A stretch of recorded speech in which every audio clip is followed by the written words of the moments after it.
Hey folks, this is a video for the bounty hunting updates in patch 3.16 now that it's landed on the live servers. I'm going to cover the changes around atmospheric bounties on the moons and planets, as well as the traditional in-space bounties, and talk about the pros and cons of each area where you can get these missions. I'll also mention some tips and strategies I use to deal with the new challenges these changes bring, and briefly discuss how I think some of the popular ships are performing. So let's get into it. Bounty hunting has been updated to include atmospheric bounties around moons and planets, and now you can do bounties in the space of all 4 planets in the Stanton system. The one catch is that the North Rock Service Group bounty missions, which are the group VHRT and ERT missions, are only available in Crusader and Hurston space. You can't choose not to do atmospheric bounties, so whatever ship you take out, you need to be able to fight in atmosphere. In Crusader and Hurston space, missions will randomly spawn as in space or atmospheric, and you can tell what kind it is by reading the contract. In ArcCorp and microTech, the bounty hunting missions are always going to be atmospheric. There's also been some other really fantastic updates for bounty hunting. Bounties are now spawning instantly, and quest markers update very quickly, so there's basically no more waiting around once you're at the bounty area. And the wingmen for bounties are also spawning instantly, and the AI is responsive and flies well for the most part, which adds some welcome challenge to these missions. There are still some issues though. The AI is basically suicidal and will often try to fly into you. I've died a few times to this, and I've lost my wingtips to them ramming me from behind, even when I'm just flying in a straight line. And for atmospheric bounties, the AI will occasionally fly into the surface of the moon or the planet. You still get credit for the mission, which is nice, but it does leave you feeling a bit empty. My biggest gripe though is that many atmospheric bounties don't have warp-in points, so you can be flying for over 5 minutes along the edge of the planet for a single bounty mission, which will burn a lot of fuel. And this will take even longer for the larger ships like the Constellation series and the 600i, which have a slower top speed. When you run into this issue, and you will, you should fly along the edge of the atmosphere to lower the atmospheric resistance so you can conserve fuel and go faster. Some folks are claiming that this is how it's intended, but I'm hoping we can give the devs some feedback about why it's not good gameplay and should be fixed. Alongside the major change of atmospheric bounties, they've also changed the types of ships you can encounter in VHRT missions. You'll now contain either 3 or 4 total ships. If you get 3 ships, it'll be the same as it used to be in 3.15, which means you're most likely going to get a combination of Hurricanes, Valkyries, and Wardens. The strategy you employ here will depend on which enemies you get and what ship you're flying. If you're on a high DPS and heavily shielded ship, you can probably just go straight for the target and then warp away. If you're in a light fighter and your bounty is in space, you might be able to survive the incoming damage while going straight for the target, but that becomes less likely in atmosphere due to the lower mobility, so you may have to try to pick off an easier enemy wingman first if your bounty target isn't a quick kill. Fortunately, the wingmen often close the distance to you much faster than the bounty target does, so you can pick them off first while disengaging to recharge shields as necessary. If you're facing multiple Hurricanes, I highly recommend utilizing missiles to try and clear one of them off the field quickly before they put out some ludicrous damage.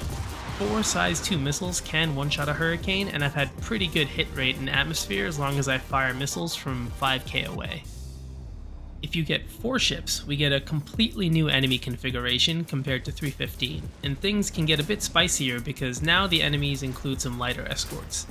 In this configuration, the actual VHRT target will be either a Hurricane, Valkyrie, or Warden, and the 3 wingmen are a combination of Cutlasses, Freelancers, Gladiuses, Hornets, Sabres, and Buccaneers.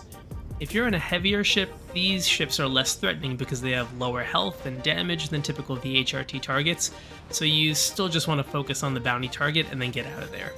If you can't burst down the bounty target fast enough, you may need to boost away quickly so that you can put some distance between yourself and them to give you an opportunity to target them after they start buzzing around you.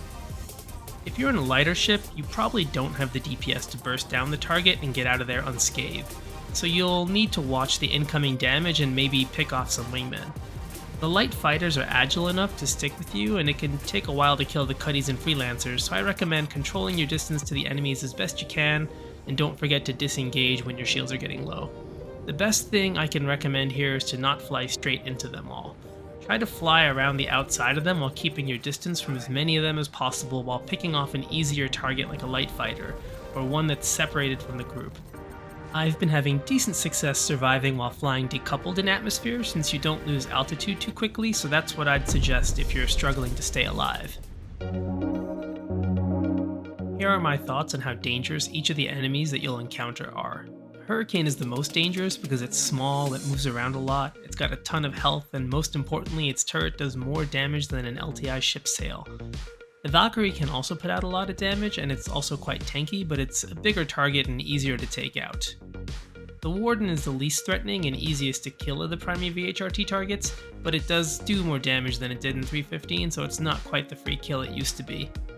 The Buccaneer and Gladius are decently dangerous because their agility lets them get behind you and chip away at you with some damage that can penetrate your shields.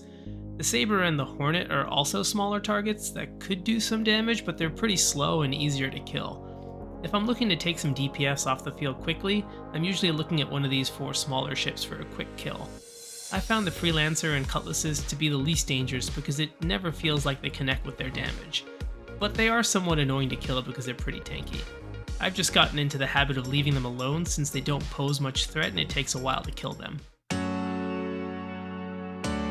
Now I want to talk a bit about the ships that I personally think are most effective at doing solo NPC bounty hunting missions, while taking into account a bunch of different factors like their DPS, shields, maneuverability, fuel efficiency, and their missile payload. To save time, I'm just going to group ships together in terms of their effectiveness and not go into too much detail for each one, but I'll happily answer any questions that you have.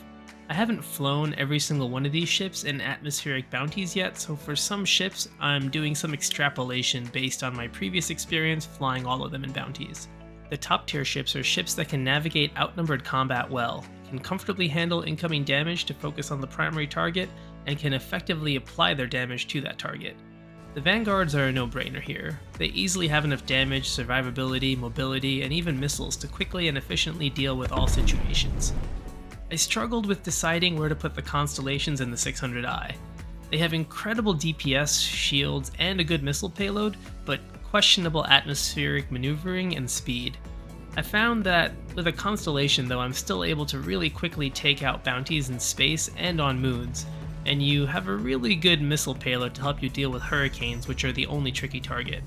The downside is that in 316 there's a lot of incoming damage that can penetrate shields thanks to the ballistic enemies and the bug that allows some laser repeaters damage to penetrate shields. So these ships will take some hull damage as they burst down the main target and get away. This isn't too bad for the Connie, but the 600i is gigantic with less hull HP than a Vanguard, so that could be a concern. I haven't flown the 600i for Atmospheric Bounties though, so please let me know if it's actually an issue and I'll post an update in the pinned comment. The Banu Defender is basically a medium fighter in its DPS and agility, but has much bigger shields, so it's in the top tier thanks to its ability to apply its damage and its staying power. The Ares barely makes it in the top tier as well because of their great shielding, decent agility, and their excellent missile payload, and the effectiveness of missiles in atmosphere. The Ion was nerfed, and it's frustrating to use now with its weapon spread, but with the 582 missile racks, your missiles gives you 8 opportunities to one-shot a Hurricane if they are your bounty target. You can shoot missiles at them from about 5k range to kill them and then just warp away to your next mission. I don't recommend trying to fight a Hurricane using the Ion's cannon, because that's just a really frustrating experience. But the Ion and the Inferno can still kill a Valkyrie without much difficulty, and the Vanguard is a bit harder due to its small front profile, but still doable by taking an angle from above or below it.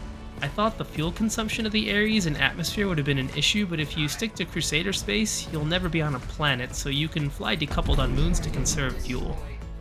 Now the mid-tier. A lot of fighters ended up in this tier because ships with size 1 shields are likely going to have to recharge shields during combat, which slows things down. In space, these ships could use their full agility to avoid incoming fire, but in atmosphere, the resistance slows them down and decreases their survivability.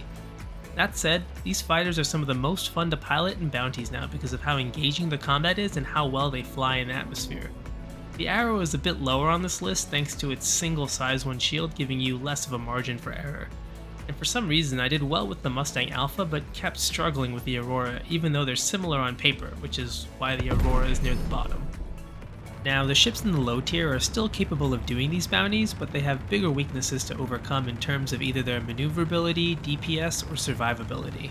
The Cutlass series actually performed okay, but it's a large ship with only one size 2 shield, and its weapons and engines can be easily knocked off with the suicidal AI. Both of those things have happened to me in 316 with the Cuddy. The Freelancer can do decent damage, and it has a good missile loadout for the Mist model, but it's incredibly slow and really struggles to target hurricanes since all models except the Dur are stuck with laser cannons. The Saber, Avenger, and 325A are reasonably agile, but not quite quick enough in atmosphere to consistently avoid damage while strafing VHRT targets, so they take more time since they need to recharge shields. The Hawk has really low hull HP, and since fire can penetrate shields, that'll be tough to manage with 4 enemies. The other ships have too little DPS, too little survivability in atmosphere, or a combination of both. The last thing I'll talk about is where to base out of, and it turns out my recommendation hasn't changed since 315. Crusader space is still where it's at for efficiently grinding money via bounties. My best to worst order is Crusader space, then ArcCorp, followed by microTech, with Hurston last. We'll start at the bottom and work our way up.